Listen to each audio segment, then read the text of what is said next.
Hello, everyone. Nick here. Thank you for tuning in today.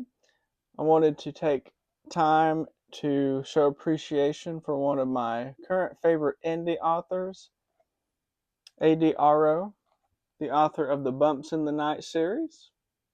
It's just come out recently with this title, Clowning Around, which is book 3 in the Bumps in the Night series. And I have to say, this one really kept me engaged through and through. I read it all in one day, and I quite enjoyed it.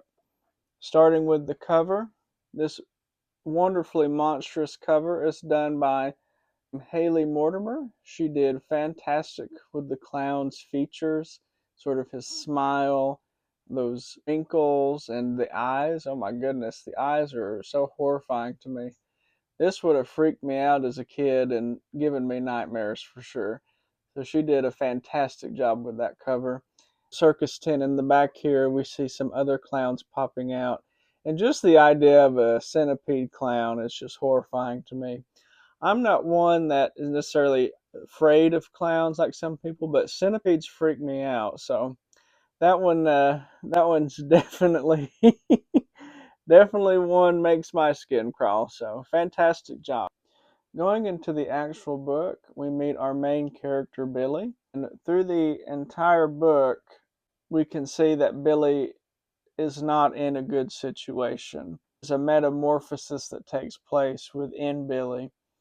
And I think the first half of the book, his environment and his situation, I think metaphorically makes sense for this kind of transformation that he goes through.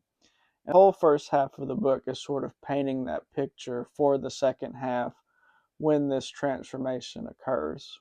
Another part of the first half of the book that I enjoyed was there's a character in Billy's life, and this character has a tattoo.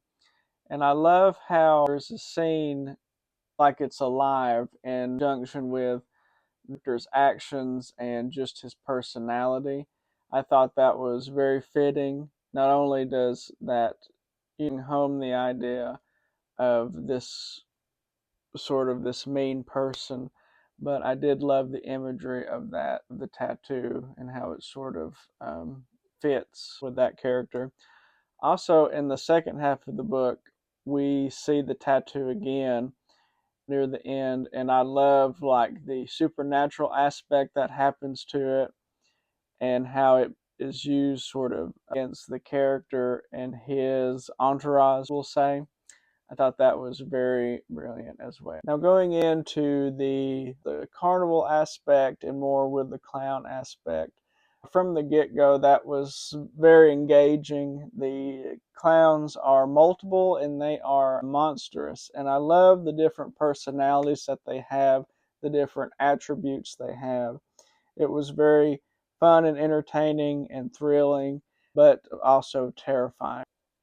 So those were really the main things that I wanted to touch on without giving too much of the story away that stuck out with me. Please go and purchase a copy for yourself if you haven't already. His books have been fantastic so far. And thank you for tuning in today. And I hope to see you in the next review. Thanks. Bye.